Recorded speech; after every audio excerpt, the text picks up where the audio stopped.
There are some things you can prepare for in life: a high-stress deployment, a critical system failure at 2 in the morning, an ambush. The military, for all its flaws, is very good at training you for the unimaginable. But let me tell you what no training manual, no simulation, no grizzled old sergeant major ever prepares you for the moment you are sitting on a witness stand, under oath, and your own brother, your own flesh and blood, looks you dead in the eye from across a courtroom and helps a lawyer call you a liar, a thief, and a fake. If you've ever had your truth, the very core of who you are, twisted into a weapon to be used against you, then hit that like button and stick around, because you have no idea how deep this particular rabbit hole goes. The courtroom was the color of weak coffee and disappointment. Everything was polished oak and worn brass, designed to project a sense of somber authority, but it just felt sterile and cold. I sat in the witness box, my back perfectly straight, my hands clasped in my lap. It was a posture drilled into me by years of discipline, but it was also the only thing holding me together. Across the room, at the plaintiff's table, sat my brother, David, and his wife, Sarah. David looked every bit the concerned, respectable small-town businessman he pretended to be, his face a mask of solemn duty. He was the good son who had stayed home, run the family hardware store, and produced 2 grandchildren. Sarah sat beside him, a perfectly coiffed viper in a sensible pantsuit, occasionally leaning over to whisper in his ear. They weren't looking at me with anger or sadness. They were looking at me with the cool, appraising gaze of 2 people who were about to foreclose on a property. That property was me. Their lawyer, a man named Mr. Peterson with a cheap suit and the predatory smile of a jackal, was pacing in front of me. "So, Captain Rostova," he began, his voice dripping with a sarcasm that was as subtle as a sledgehammer. He loved using my rank like that, framing it in verbal air quotes. "You're asking this court to believe that your late grandfather, a decorated hero of the Second World War, left you his entire multi-million-dollar estate, based on your own supposedly distinguished, yet entirely secret military career. I'm not asking the court to believe anything," I said, my voice even and calm, a trick I'd mastered long ago. "I am here to answer questions about my grandfather's will." "Ah, yes, the will," he said, picking up the document from his table. "A will which, I might add, contains a very specific clause. Let me read it for the court.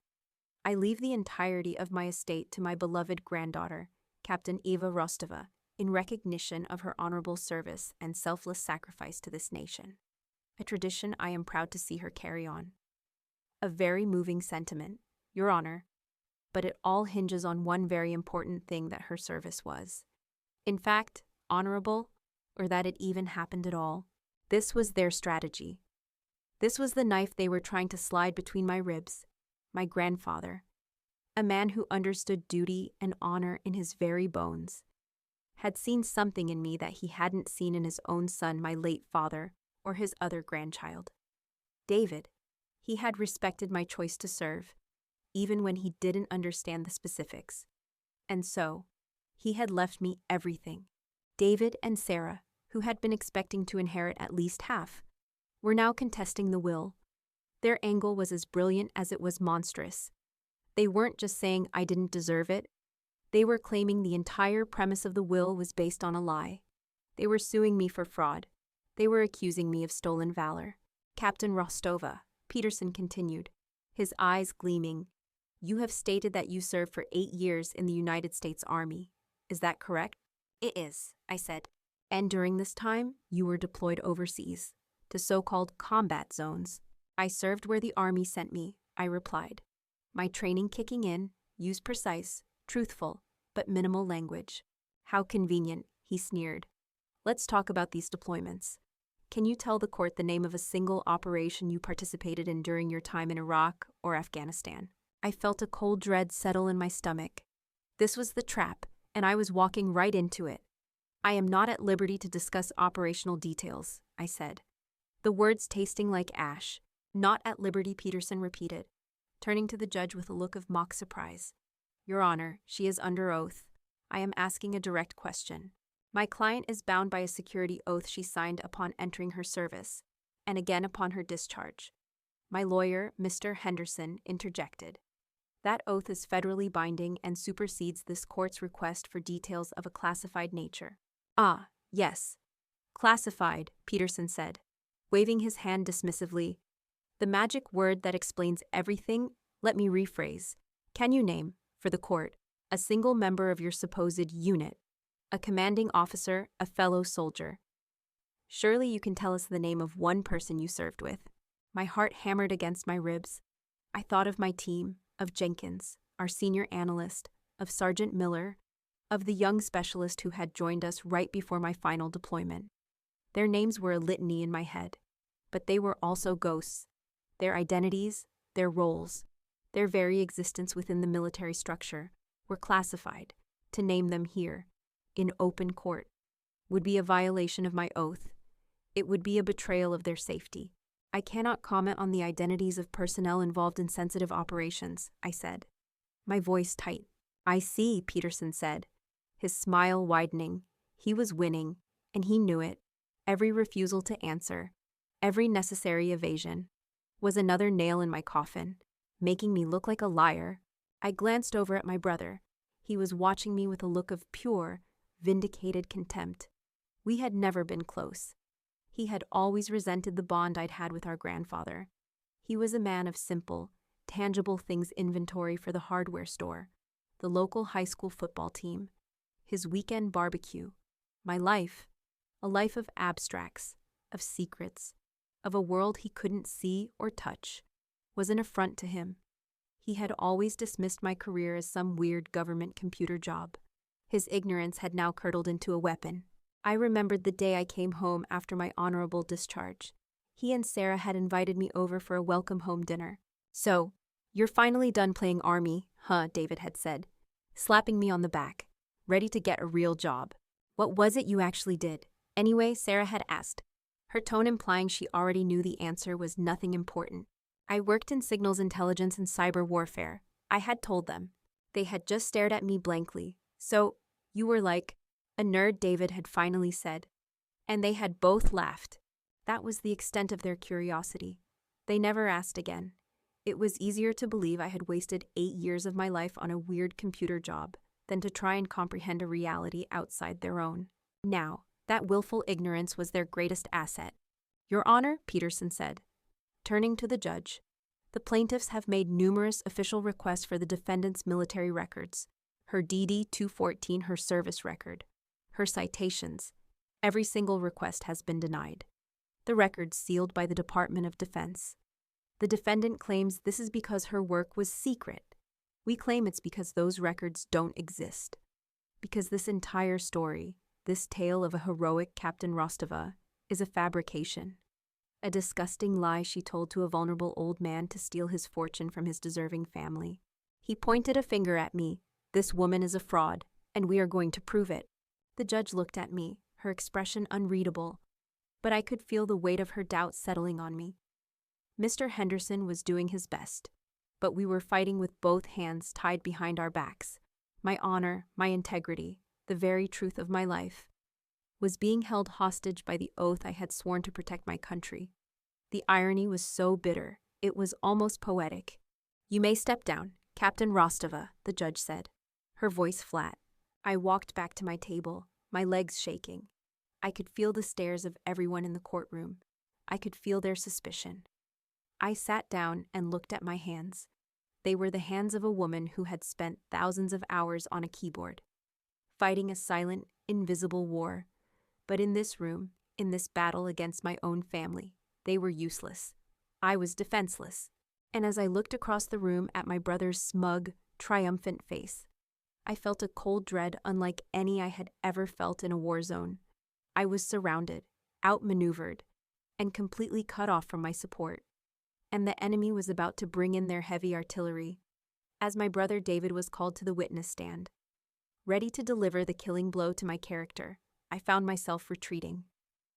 The judge's voice, the rustling of papers, my brother clearing his throat as he settled into the chair, it all faded into a distant, irrelevant hum. I went somewhere else.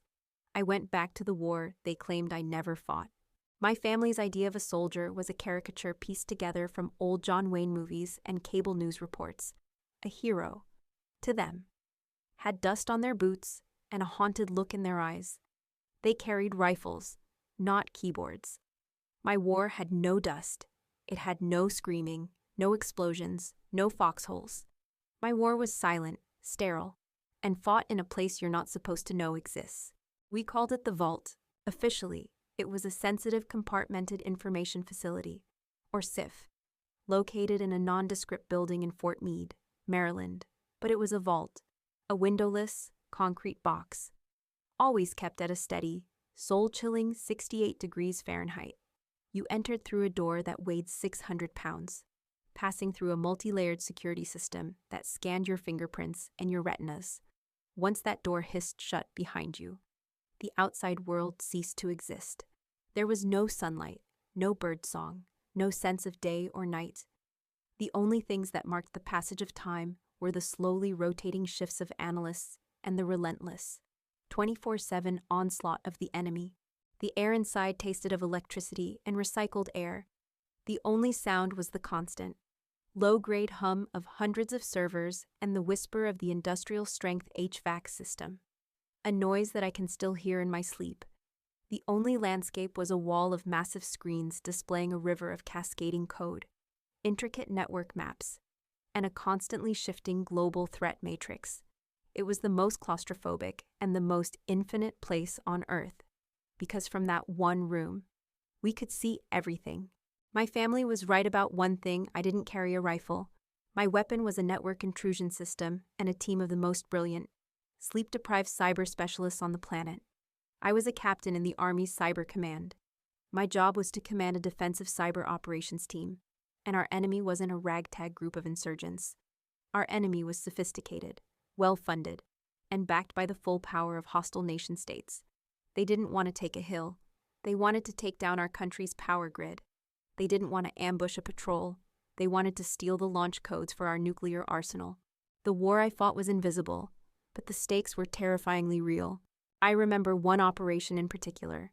It was the one that my grandfather's will had alluded to. The one my own lawyer couldn't even mention. It was the reason my records were buried under a mountain of classification codes. It started, as it often did, at 3 a.m. A piercing alarm cut through the quiet hum of the vault. On the main threat board, a single line of text flashed in stark, blood-red letters: Critical intrusion detected U.S. 5th Fleet Battle Group Comms Network. The room, which had been in a state of quiet vigilance, exploded into controlled, focused chaos. My team, the Night Stalkers, scrambled to our stations. The 5th Fleet, a carrier strike group.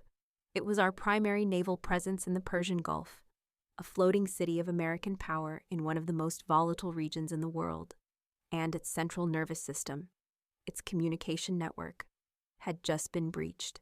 For the next 72 hours, the vault was our entire universe. We didn't sleep. We barely ate. We lived on lukewarm coffee and pure, uncut adrenaline. We were in a digital dogfight with an enemy we couldn't see, a ghost in the machine who was brilliant, arrogant, and determined to blind our fleet. They had deployed a new kind of worm, a piece of malicious code so elegant and so vicious. It was like nothing we had ever seen. It wasn't just trying to steal data, it was actively corrupting it, turning our own communications against us, making friendlies appear as hostiles on tactical displays, if we didn't stop it. A tragic, catastrophic blue-on-blue incident was not just possible, it was inevitable. The pressure from the Pentagon was immense. Every hour, a new, frantic call would come in from some two-star admiral on a secure line, demanding updates we didn't have. My team was hitting a wall. The worm was adaptive.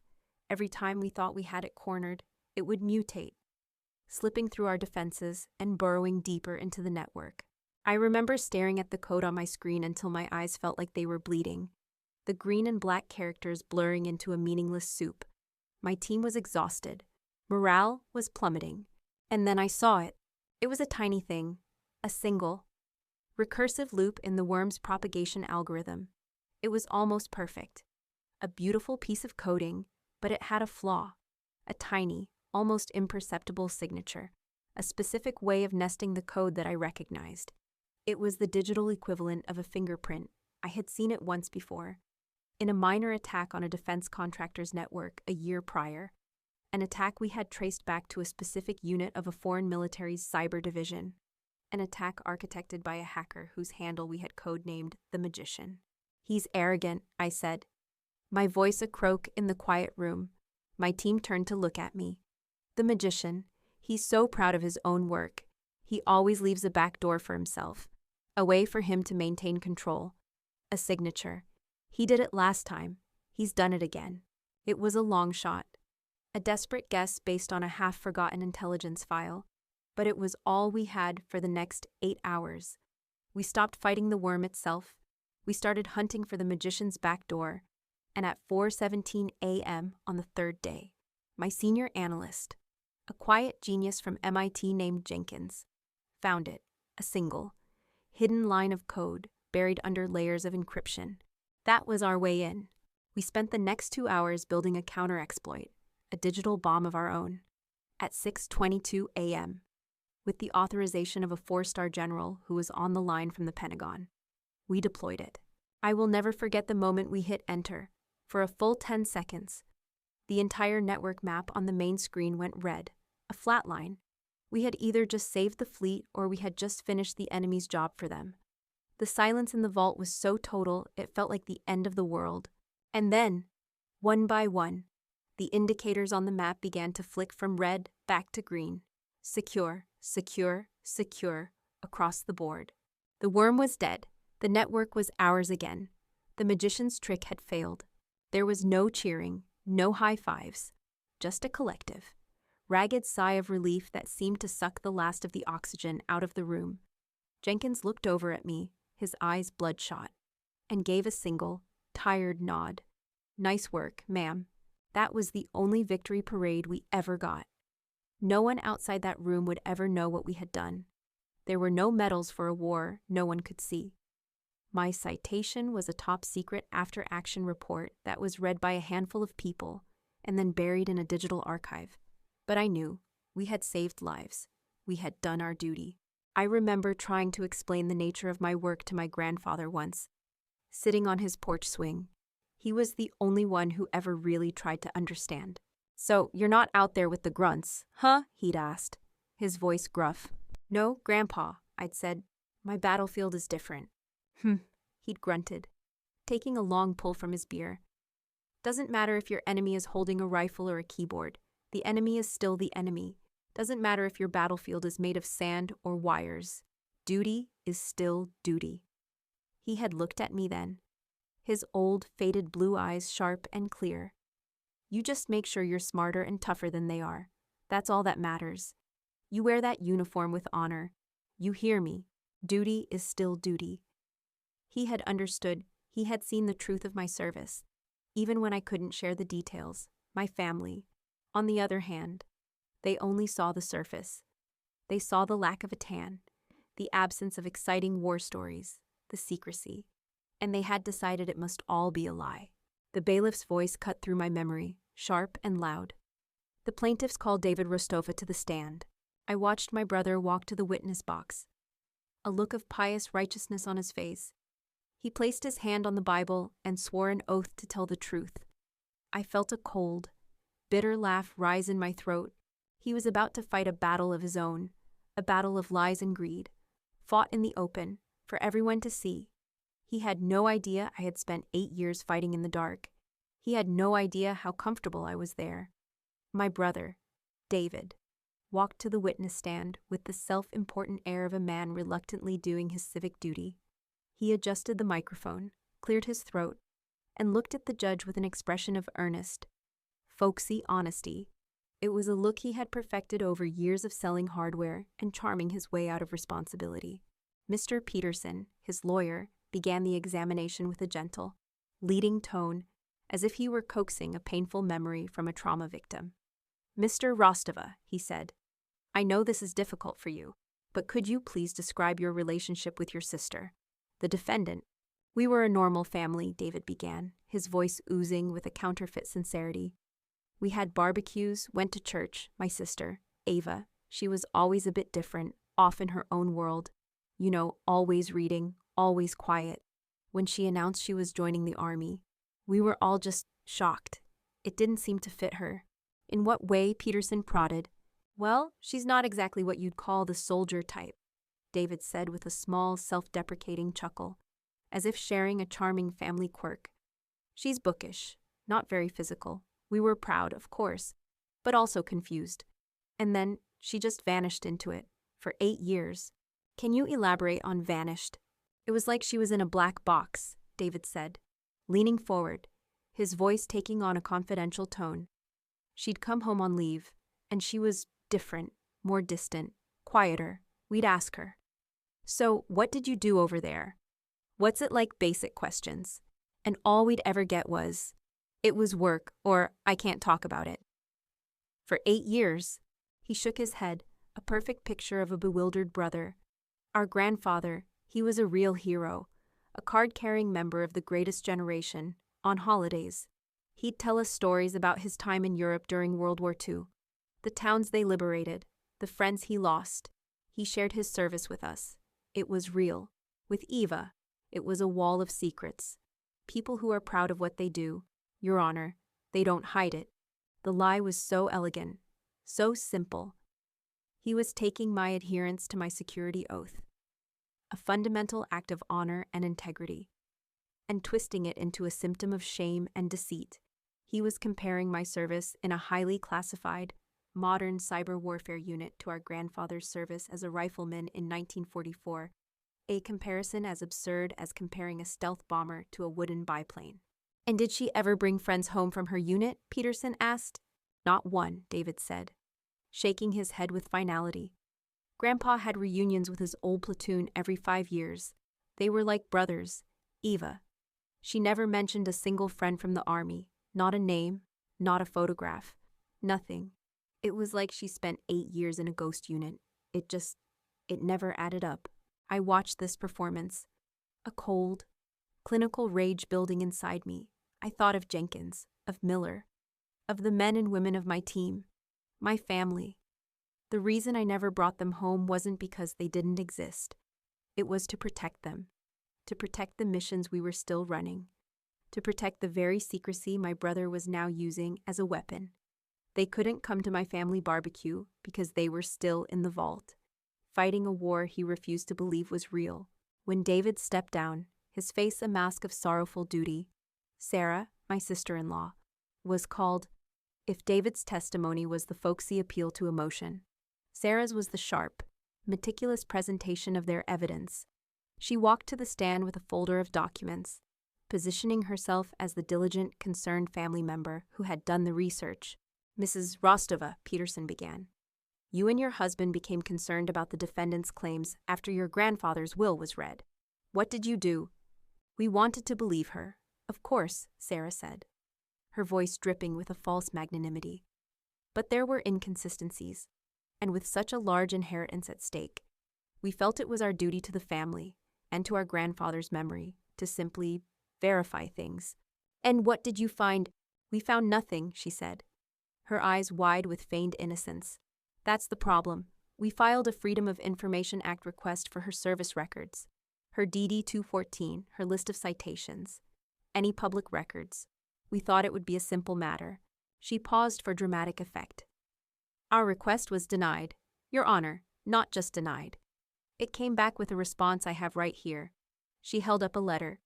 It states that all records pertaining to Captain Eva Rostova are sealed under Executive Order 13526 and are exempt from disclosure for reasons of national security. She turned to the judge, her expression a perfect blend of confusion and concern. Your Honor, I'm just a small business owner. My husband runs a hardware store. We are simple, patriotic people. What kind of regular Army captain has service records that are sealed for national security spies, covert assassins, or maybe someone who has something to hide, someone who never actually had a record to begin with? It was a brilliant, malicious twist. She was using the very classification that proved the importance and sensitivity of my work as proof that it was all a fabrication. I wanted to stand up and scream that Executive Order 13526 pertains to classified national security information, that it was the very law that was gagging me right now. But I couldn't. I had to sit there and let her poison the well. "And did you notice anything else that raised your suspicions?" Peterson asked. "Her finances," Sarah said, nodding gravely.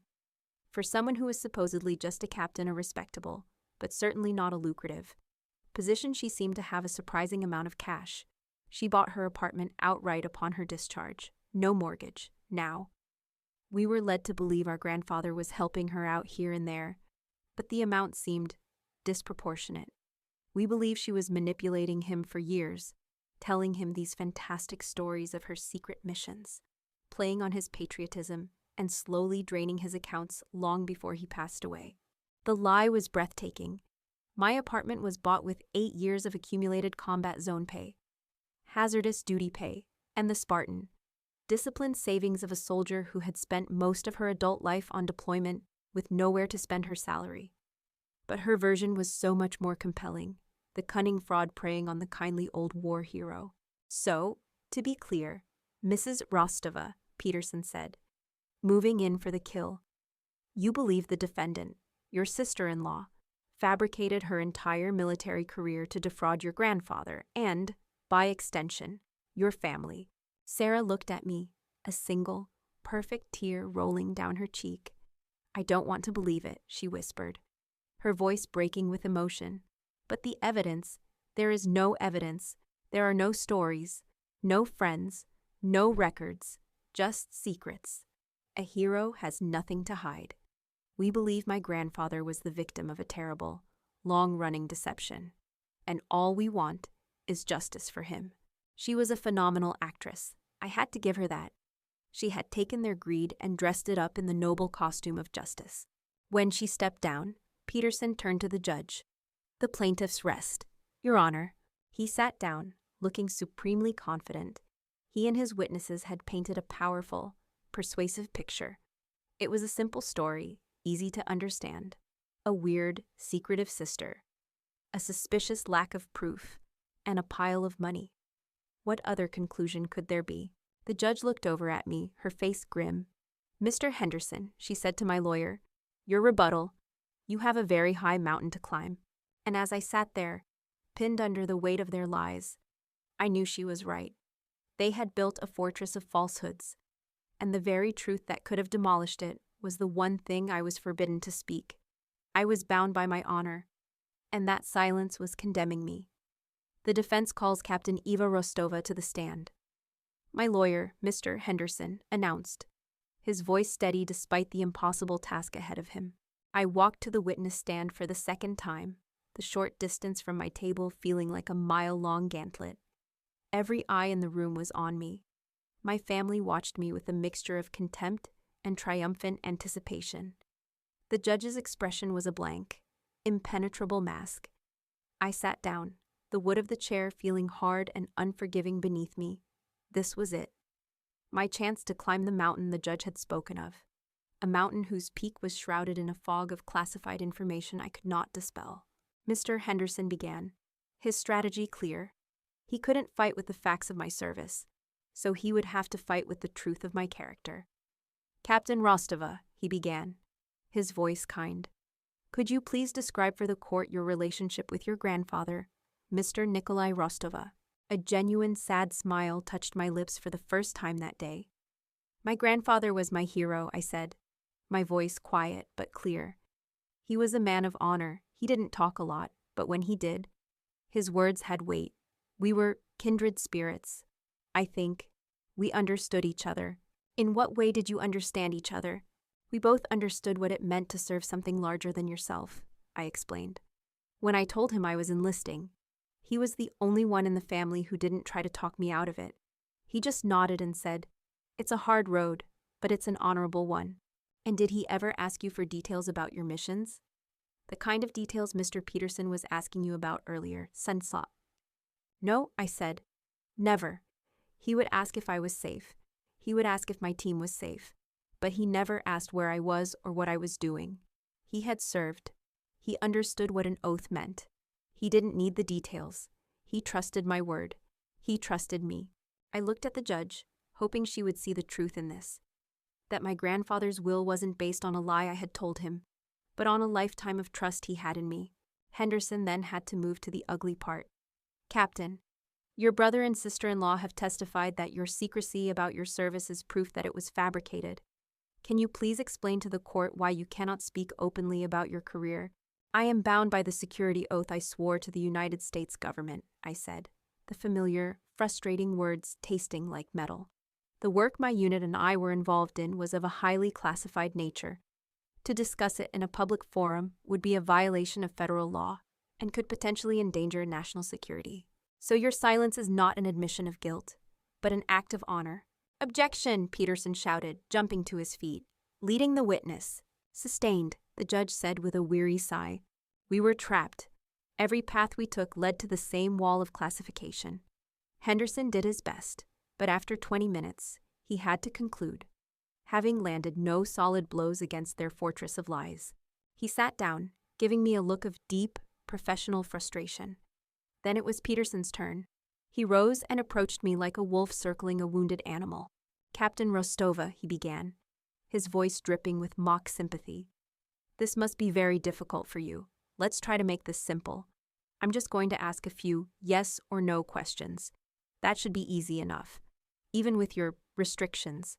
He leaned against the witness box, his face close to mine. Yes or no, can you present to this court a single piece of non-classified physical evidence that proves you were ever deployed to a combat zone? A photograph, a letter home with a foreign postmark, anything at all. I thought of the thousands of digital photographs that were forbidden to exist outside of secure servers, of the letters I couldn't send, of the life I had lived entirely in the shadows. No, I said, the word a stone in my throat. No, he repeated, turning to the judge. Convenient. Next question. Yes or no? Have you been diagnosed with and treated for post-traumatic stress disorder, psych? My heart stopped. This was a low blow. My therapy sessions were a private, sacred space where I had worked through the immense stress and isolation of my job. My medical history is confidential, I said, my voice shaking slightly for the first time. That's not a yes or a no, Captain. Peterson pressed, his eyes gleaming. The plaintiffs have submitted evidence that you have been seeing a therapist who specializes in combat-related trauma. So, I'll ask you again. Yes or no, have you been treated for PTSD? Yes, I finally whispered. Thank you for your honesty, he said, his voice oozing with false compassion. So you admit that your service has left you with a recognized mental health condition, a condition known to cause paranoia, hypervigilance, and difficulty distinguishing past trauma from present reality, yes or no? Objection, Henderson shouted. He's mischaracterizing the condition and badgering the witness. I'll rephrase, Your Honor, Peterson said smoothly. He turned back to me.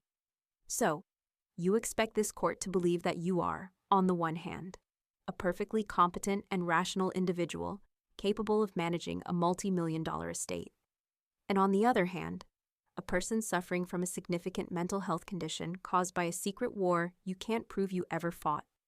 Do you see how that might sound a little far-fetched? My service was real, I said, my voice rising, my control finally slipping. And the stress that came with it was real. That doesn't make me incompetent. So you say, he thundered. But your entire defense, Captain, rests on a single, childish plea. Trust me. You offer no proof, no witnesses, no records. Just your word. A word that, given the circumstances and your admitted psychological condition, this court has every reason to doubt. You're asking us to believe that you are so patriotic. You would rather lose your entire inheritance, be branded a fraud, and have your name dragged through the mud than simply tell the truth. Or is it, perhaps, that the truth is simply not on your side? I just stared at him, my mind reeling. He was an artist, a virtuoso of twisting words. He had taken my therapy, my attempt to be healthy and responsible, and turned it into proof of my insanity. He had taken my honor and reframed it as a lie. No further questions, Your Honor, he said with a triumphant flourish, and swaggered back to his table. You may step down, the judge said. Her voice was cold. Her face, which had been neutral, was now a mask of deep, unconcealed skepticism. I walked back to my table, my legs like jelly. I sank into my chair, the fight draining out of me. I had endured it. I had maintained my oath, but I had lost. I could see it in the judge's eyes. I could see it in the pitying look on my own lawyer's face. And I could see it in the slow, smug wink my brother David gave me from across the courtroom. He thought it was over. He thought he had won. And in that moment, sitting in the cold, silent courtroom, stripped of my honor, my credibility, and my hope, I thought he was right. I had spent 8 years of my life fighting for my country in the shadows, believing in the system, in the rule of law, in the idea of honor, and it was all about to be taken away from me, not by a foreign enemy, but by my own family in a beige, sterile room, because the very honor I had fought to protect was a gag in my mouth. The despair was a physical thing, a cold, heavy weight pressing down on my chest, threatening to crush me. I was utterly, completely alone. I walked back to my table and sat down, my body moving with a strange, disconnected precision. I could feel the cold dread in the pit of my stomach, but my mind was surprisingly, frighteningly clear. It was the clarity of a soldier who knows the position is about to be overrun. The fight is lost, and all that's left is to face the end with some measure of dignity.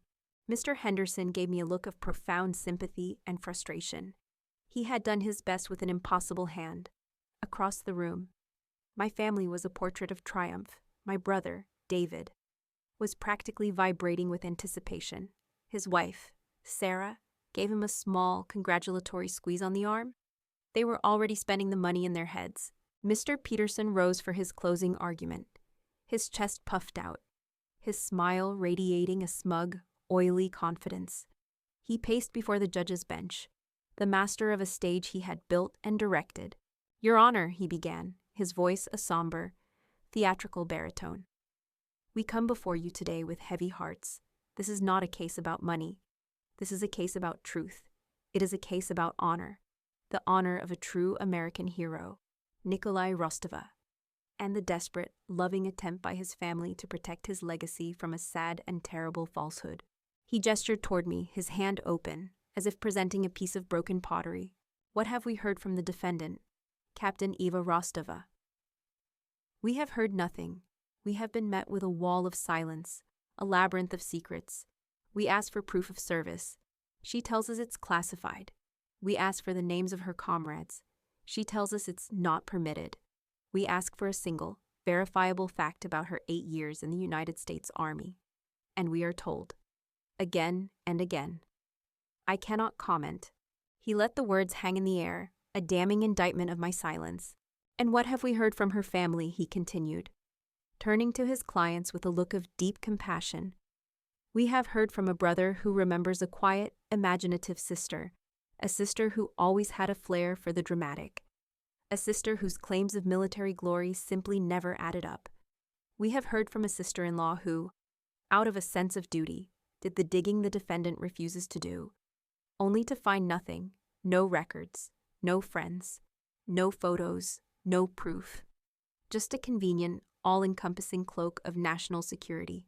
He walked closer to the bench, his voice dropping to a confidential, earnest tone. "Look at her, Your Honor," he said, and I could feel the weight of the judge's gaze on me. "We have a woman who wraps herself in the flag, but refuses to show us a single verifiable stitch of her service. A woman who claims the honor of a hero, but who exhibits the secretive, evasive, and, as she herself admitted, the psychologically troubled behavior of a person with something to hide. For the sake of Nikolai Rostova's true and honorable memory, for the sake of this family that has been torn apart by these grandiose lies, I implore this court to see this fraud for what it is. I implore you to invalidate this will and restore this family's legacy to the people who have earned it through a lifetime of honest, hard work." He was about to deliver his final line. He took a deep breath, puffing up his chest for the grand finale. "Your Honor, this is not a captain. This is a con artist. And it is time for her story to wham." The sound was so loud, so sharp and violent. It made everyone in the courtroom jump. The heavy double doors at the back of the room had been thrown open, slamming against their stoppers. Mr. Peterson's final. Triumphant words died in his throat. Every head swiveled toward the back of the room. Framed in the doorway were 4 figures. 2 were in the crisp, formal dress uniform of the military police, their presence alone a shocking and alien sight in a civilian courtroom. But it was the 2 men in the center who commanded the room. They were in dark, impeccably tailored suits, the kind that cost more than my car. They were fit, in their 40s, with the same haircut short, neat, no nonsense, and the same hard, observant eyes. They moved with a quiet, efficient authority that made the local court bailiff look like a mall cop. Federal agents. The courtroom, which had been silent, erupted into a chaos of confused whispers. The judge, startled and furious at the interruption, banged her gavel. "Order," she commanded. "What is the meaning of this intrusion? This is a closed session." The lead agent, a man with a square jaw and eyes that seemed to miss nothing, ignored the commotion. He walked down the center aisle, his flank protected by one of the MPs, his partner just a step behind him. He moved with a calm, deliberate purpose, his gaze sweeping the room once before landing on the judge's bench. I watched them, my heart suddenly a frantic drum against my ribs. My first thought was a jolt of pure, cold fear. They're here for me. I had said something, I had let something slip. I had violated my oath, and these men were here to take me away. The irony was so thick, so bitter, I thought I might be sick. I looked over at my family. Their smug confidence had vanished, replaced by a wide-eyed confusion. David was whispering frantically to Sarah, who was gripping his arm, her knuckles white. This was not part of their plan. This was an unknown variable, and it terrified them. The lead agent reached the bar. He stopped and addressed the judge, his voice calm, respectful, but carrying an absolute, non-negotiable authority. "Your Honor, my apologies for the intrusion. Special Agent Marcus Thorne, United States Army Criminal Investigation Division. We are here on official federal business.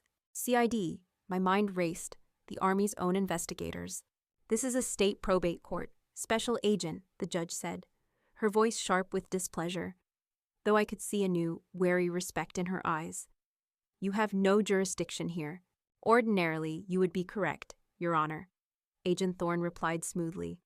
"However, a matter has arisen from these proceedings that falls squarely under the purview of Title 18 of the United States Code and the Uniform Code of Military Justice." He placed a heavy sealed folder on the ledge of the judge's bench. "We have a warrant, Your Honor, and a letter for you from General Michael Hayden, the commanding general of Archibald at Fort Meade." At the mention of Archibald, a jolt went through me, my old command. The judge stared at the agent, then at the folder. She hesitated for a moment, then took it. She broke the seal and began to read. I watched her face. I saw her eyebrows shoot up.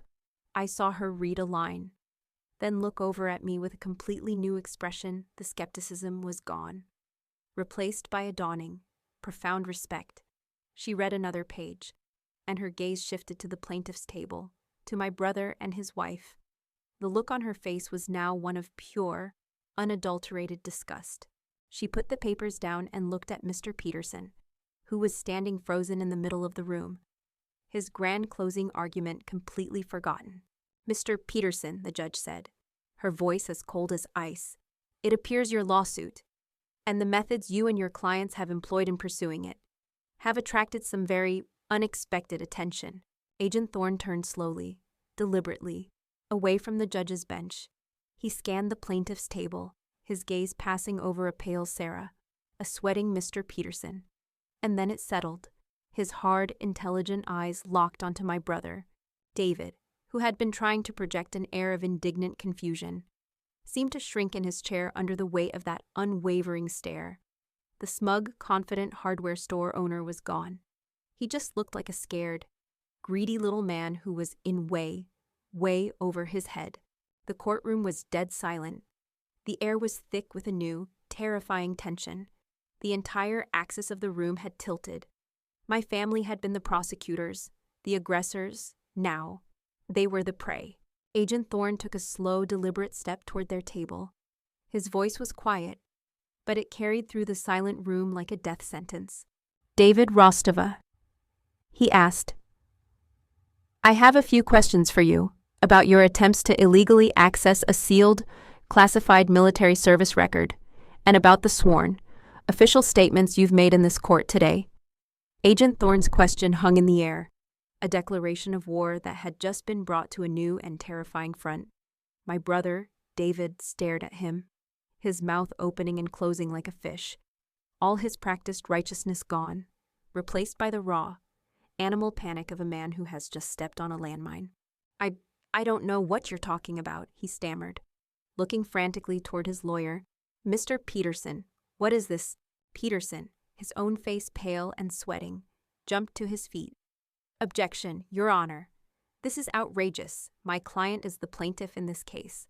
This agent has no jurisdiction to intimidate my—" "Sit down and be quiet, Mr. Peterson," Judge Vance snapped, her voice like cracking ice. She looked at Agent Thorne. "Special Agent, this is still my courtroom. Please enlighten us as to why the Army's Criminal Investigation Division has seen fit to interrupt these proceedings." Agent Thorne gave a curt nod. "With pleasure, Your Honor." He turned, his gaze sweeping over the courtroom before settling on me for a brief, reassuring moment. Then he looked back at the judge. "Your Honor, the United States Army takes the security of its personnel and operations with the utmost seriousness. When a civilian, or their legal counsel, attempts to repeatedly and aggressively access the sealed and classified service record of an officer from a special programs group, like Army Cyber Command, it is no longer a civil matter. It becomes a matter of national security." He let that sink in. The entire room was dead silent. The plaintiffs in this case, Mr. and Mrs. Rostova, along with their counsel, filed numerous legal requests for Captain Rostova's full, unredacted service file. When those legal requests were denied, they escalated their efforts. Our investigation has found evidence that they attempted to socially engineer information from a clerk at the National Archives and Records Administration, a federal offense. These actions triggered a series of security flags at the Pentagon. My office at CID was subsequently tasked with investigating the source and intent of this unauthorized inquiry. My jaw was on the floor. Their greed, their relentless need to prove me a liar, had made them sloppy. They had tripped a wire they didn't even know existed. Our investigation had two primary objectives, Agent Thorne continued, his voice the calm, factual tone of a man delivering a briefing. First, to ascertain if there was a legitimate threat to national security, and second, to verify the status of the service member in question, Captain Eva Rostova. He paused and turned slightly, so he was addressing not just the judge, but the entire courtroom. "For the record," he said, his voice ringing with authority, "our investigation confirms that Captain Eva Rostova served for 8 years with exemplary distinction in the United States Army Cyber Command. Her service record is not sealed to hide a falsehood, but to protect the methods, operations, and personnel involved in highly successful counter-cyber-terrorism operations that are still active to this day. She is, in fact, one of the most effective and decorated officers in her highly specialized field." He looked directly at me. "The United States Army is immensely proud of Captain Rostova's service and sacrifice. The nation owes her a debt of gratitude." A single, hot tear escaped my eye and traced a path down my cheek. After a year of being called a liar, of having my honor questioned by my own blood, to hear those words, in this room, was a vindication so profound it almost buckled my knees. Then Agent Thorne turned his full attention back to the plaintiff's table. The warmth in his voice vanished, replaced by a cold, hard finality. "Our investigation also found," he said, his eyes locking onto my brother, "that in the course of filing this civil suit, the plaintiffs, David and Sarah Rostova, knowingly and willfully made false statements in sworn affidavits to this court and, by extension, to the federal government. They have deliberately fabricated a narrative of fraud in a malicious attempt to invalidate a legal will for their own financial gain." He gave a sharp, almost imperceptible nod to the two uniformed MPs who had been standing silently by the door. They began to move forward, their footsteps heavy and purposeful on the tiled floor. David scrambled to his feet, his chair screeching backwards. "No, wait! This is a misunderstanding. We were the victims. She's the one who lied. David Rostova and Sarah Rostova, Agent Thorne said, his voice cutting through my brother's panicked babble. You are under arrest for violation of United States Code Title 18, Section 1001, making false statements in a matter within the jurisdiction of the federal government, and for conspiracy to commit fraud. The two MPs reached the table. The sound of handcuffs being unclipped echoed in the silent room. Sarah let out a small, strangled cry and seemed to fold in on herself, her face ashen. David, however, completely fell apart. No, he sobbed, as one of the MPs took his arm and pulled it behind his back. I didn't lie, she did. She's the fake, tell them. Sarah, tell them. The sharp, metallic click of the handcuffs snapping shut on his wrists was the loudest sound in the world. You have the right to remain silent, the MP began, his voice a dispassionate monotone.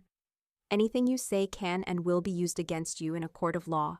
I watched, stunned, as my brother and his wife, the two people who had put me on trial, were read their rights and placed under arrest.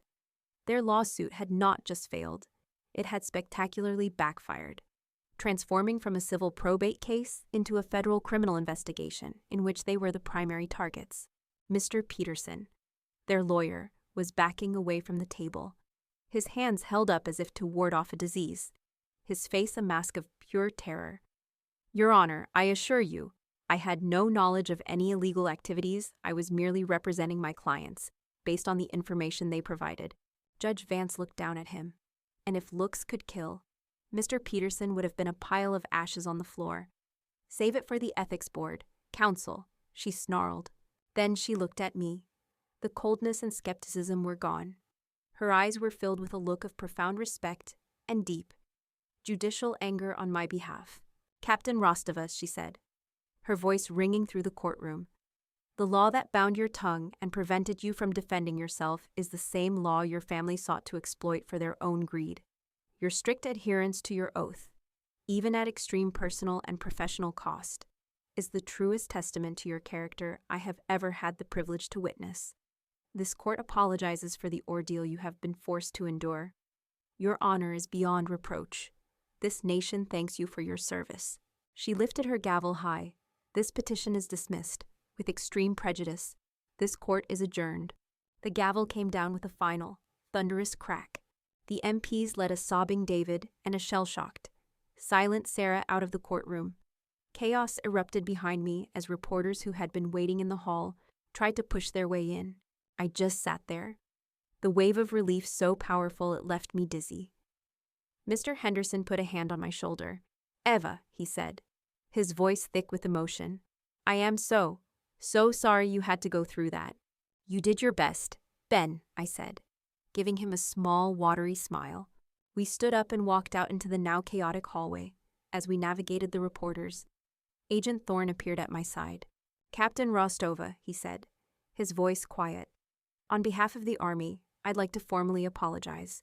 We should have been aware of this sooner. You came when it counted.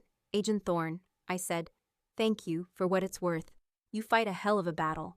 A rare, small smile touched his lips. You too, Captain. Your grandfather would have been proud. The words hit me right in the heart. That was the only benediction I had needed. As I walked out of the courthouse and into the bright, clean afternoon sun, I felt a sense of peace I hadn't felt in over a year. I had won, but not because of some brilliant legal maneuver. I had won because I had held fast to my honor. I had kept my oath, and the system I had served, the one I had believed in, had, in the end, served me. My family's greed had been the weapon of their own destruction. They tried to steal my honor, but they forgot one crucial thing. Honor isn't in a will. It isn't something someone can give you, and it's not something they can take away. You earn it in the quiet, unseen moments of duty, in the lonely watches of the night, in the silence you keep. And my family, they were about to learn what it's like to have truly, finally, lost their own.